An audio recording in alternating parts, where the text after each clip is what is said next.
God, the recruiting numbers just keep crashing down because there's another reporter of an admiral that is pissed off about this and saying that the military members should just whip out their phones and take photos Huya Navy, it's the no cap. in hopes that that will fix the recruiting crisis. But the recruiting crisis has so much more. There's a big picture look here. I think you guys should stay for the whole video. There's a lot of nuance with this story. Now, let's go back because I don't want you guys to just look at Admiral Cheeseman, which this whole article is about and what everyone's talking about.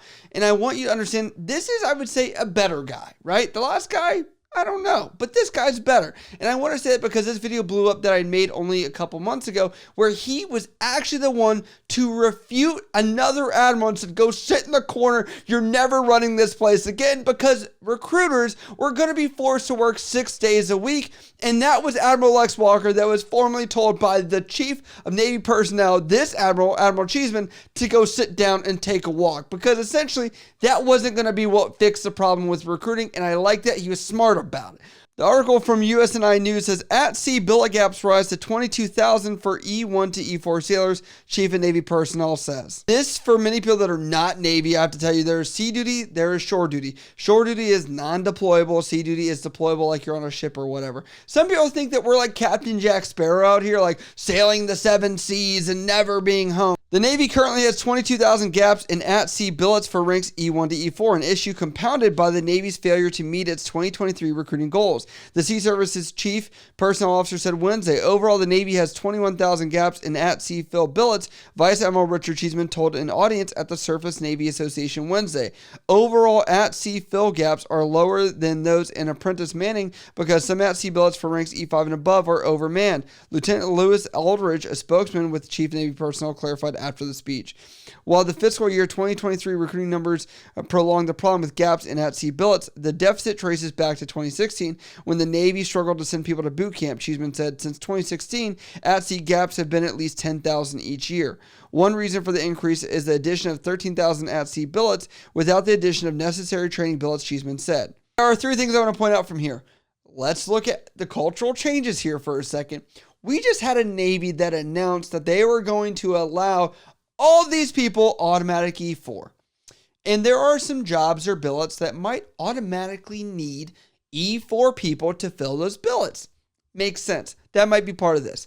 Another thing I'll say, there was something called high year tenure, which means you had to get out if you were a certain rank, and if you did not make the next rank, you were kicked out. For example, E4, if you were at 10 years, you were kicked out of the Navy. However, caveat to that, this was rebutted. You were able to stay in if you were going to an at-sea in-demand billet. So that's kind of crazy as well. And we're going to talk about the recruiting crisis. And the third thing of that is I'm going to say, I think those automated things were reduce administrative times to get people to advance through testing that the Navy used to do. I think it's for this to try and make sure we have manning at sea. I think it's to make sure that the next group of people that came through would want to re-enlist because they felt like they've accomplished something and we could get longer times of retention out of them and also mimic other services. And just all of it is aiming towards this, getting people to stay in.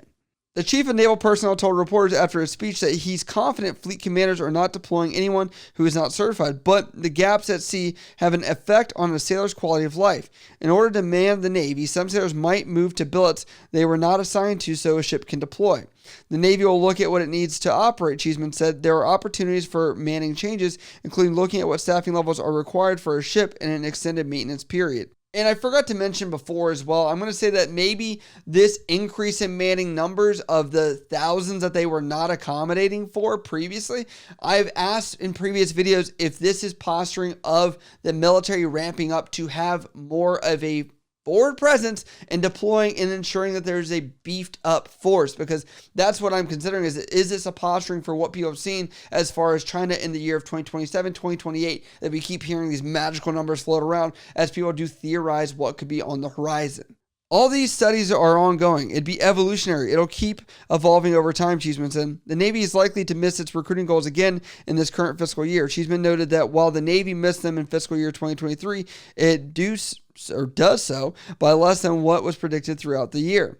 Instead of looking at the recruiting numbers, Cheeseman is focusing on net contracts, which can be contracts for people who enter the delayed entry program or go into boot camp. His goal is 40,000. The Navy nearly depleted its delayed entry program as one way to account for fewer recruits. I already knew about this last year. I was sent some information, I will say, underground about this, where the delayed entry program, before someone signs a contract, goes to boot camp, there is a time which is called delayed entry program.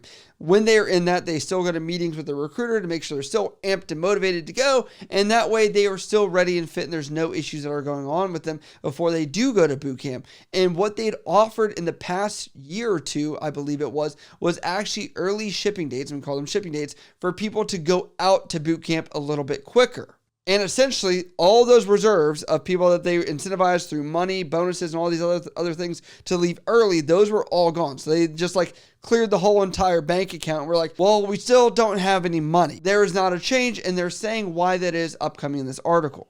The Navy can absorb a bad recruiting year, but 2 means it needs to make changes. The Navy cannot rely on retention to make up for the lack of new sailors. In the first quarter of fiscal year 2024, the Navy recruited 11,282 future sailors. December contract attainment in 2023 was better than December's of the past 5 years, Cheeseman said. When it comes to contracts, there is a steep drop-off between the number of interested people by the time it gets the sailors aboard ships. About 10% of those who schedule recruiting appointments become sailors, according to a slide Cheeseman presented. In fiscal year 2023, there were 1,230 people with scheduled appointments on average. Daily of that, 879 showed up for the interview. That drops down to 366 for those who are qualified and interested, with the number going down to even more once people are sent to processing centers where they take aptitude tests and have a physical. You have to look at these numbers. There's 1,230 that said that they would schedule an appointment. 800 something show up. So about 3/4-ish of that around there, just ballparking. But however, a fourth of that is only going to be eligible to join based off of the medical, the aptitude processing, the legal stuff, which is usually filtered out. But this should be noted that the recruiting crisis was what caused the Navy to allow the lowest congressional limit to have a 10 ASVAB based on certain scores for certain jobs. So as you can see from these numbers, that might be why we're seeing such a change in the ASVAB score, because this is the metric that they're going off of. Future sailors on board was 140 on average. Daily, about 120 recruits will go to the delayed entry program where sailors await boot camp. To meet the fiscal year 2024 goal, the Navy needs 175 people to join the Navy per day, according to the slide. Cheeseman said contract conversion is where both active duty and retired Navy personnel come in. While the contract conversion rate is 10-1 on average, the rate increases to 7-1 when someone receives mentoring, and 5-1 when someone associated with the Navy does the mentoring, Cheeseman said. So please get out your phones. He said, take your selfies, take your pictures, share your stories this week. It's really important. I did that for years on my channel, and the Navy has done nothing to say, wow, that guy that made all those Navy videos, free recruiting, and people that recruiters use in order to help learn about the military, we didn't use him at all. Even though I have factual evidence, which I would like to say, and I could gather data on that on the position I'm currently at. I'm not going to talk about that, but I could gain information of what my channel, when I first started, those 4 years that I just created videos trying to help people join. And I'll tell you, back then in 2016, which they do note was an issue, 2017, 2018, what did all the military people do? All the legal JAG people do? They were like, let's try and kick these people out. Let's bust them down. Let's get them in trouble. Let's not advocate and try and make sure they know the left and right lateral limits to help recruiting for free, by the way. And now we turn our back around, and this is Admiral Cheeseman. I know he was in power, but now the Navy as a whole, the organization is turning around saying, can you guys help us out a little bit? Can you help us?